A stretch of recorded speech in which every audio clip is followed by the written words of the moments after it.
Que ce soit au détour d'un animé ou d'une rue nippone, vous avez sans doute déjà rencontré cette drôle de petite bouille qui n'est pas sans rappeler l'image que l'on se fait des fantômes en Occident. Sorte de tête flottante dont le nom provient du verbe teru qui signifie briller et de bodzu qui peut se traduire par bonze ou moine bouddhiste. Il s'agit d'une poupée artisanale confectionnée avec du papier ou du tissu.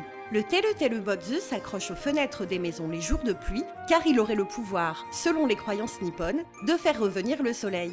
Il n'est ainsi pas rare d'en accrocher une la veille d'un événement en plein air, comme par exemple un pique-nique, pour s'assurer qu'il ne pleuve pas. Très populaire au cours de l'ère Edo, la pratique est encore très fréquente aujourd'hui, notamment auprès des enfants, de par son caractère simple et amusant.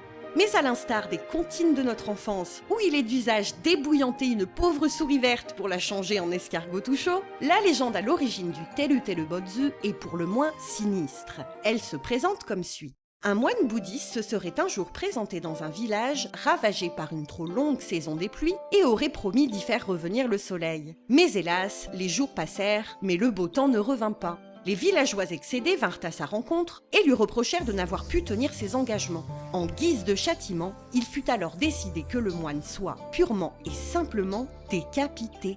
Il est fait mention de cette exécution au cours du 3e couplet de la comptine, où l'on menace la poupée de subir le même sort que le pauvre moine de jadis si elle devait échouer dans sa tâche. Il est toutefois à noter que ce dernier tient surtout du folklore et n'est que très rarement chanté de nos jours. Par conséquent, aucun japonais ne ferait réellement de mal à son pauvre teru bodzu, et ce même s'il devait pleuvoir à torrent.